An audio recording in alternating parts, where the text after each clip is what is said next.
are continuing our coverage of President Trump at the NATO summit in the Netherlands. The president announced the U.S. will meet with Iran for nuclear talks next week.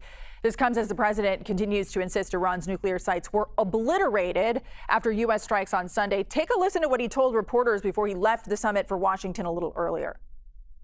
The document said it could be very severe damage, but they didn't take that. They said it could be limited or it could be very severe. They really didn't know, other than to say it could be limited or it could be very, very severe. And you didn't choose to put that because it was very early after. Since then, we've collected additional intelligence. We've also spoken to people who have seen the site, and the site is obliterated. And we think everything nuclear is down there. They didn't take it out. We are joined now by Jonathan Wachtel, a global affairs analyst and former senior policy advisor at the U.S. mission to the United Nations. Okay, Jonathan, give me a moment, because this is a wrinkle in the fabric here, right? Early intelligence from the Pentagon reports that the damage to Iran's nuclear sites was perhaps not as great of a setback to the program as initially promised by the administration. Israel also says its intelligence shows Iran's nuclear program was set back by years. There's a clear discrepancy. I know these are preliminary reports, but what do you make of these differences here, given the importance, obviously, of the president's agenda to eliminate the program?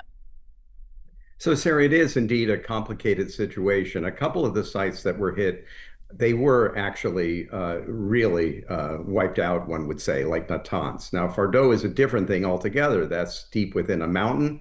It's hard to tell whether the bunker-busting bombs managed to cause so much of a shake to not just destroy what was in the immediate proximity of the explosion itself, but be able to rattle things to such a degree on that mountain that it would cause a collapse and cause the dysfunction of the entire thing. Now, we don't have eyes, ears, or the ability to see within there. So one of the things that needs to happen is, over the course of time, to be monitoring any chattering that may be going on amongst Iranian officials that might be able to give us a glimpse as to how devastating that attack was.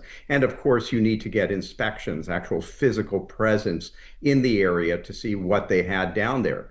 So this is difficult. But in terms of Natanz, as I said, that got hit hard.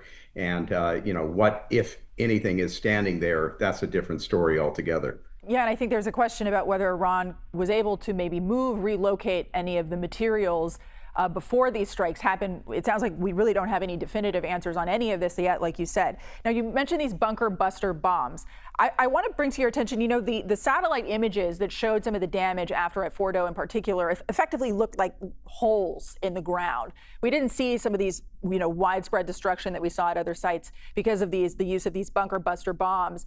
It sounds like you're saying we really need to rely on some level of intelligence, perhaps even diplomatic channels, to figure out how effective these bunker buster bombs were?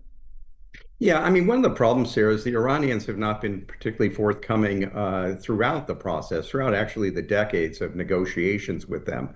It was, the Fordo facility was discovered by intelligence. The Iranians never disclosed that they had a site there. So what else is out there? They've always played this game of cat and mouse. So we do not know. You mentioned that some of the nuclear materials could have been, and the centrifuges could have been moved to other facilities. Iran's a very large country. It is, not the size of the United States, but certainly you can combine a couple of major U.S. states and you end up with the country the size of Iran. That's a lot of territory. And they already are known to have this clandestine operation aspect to what they do.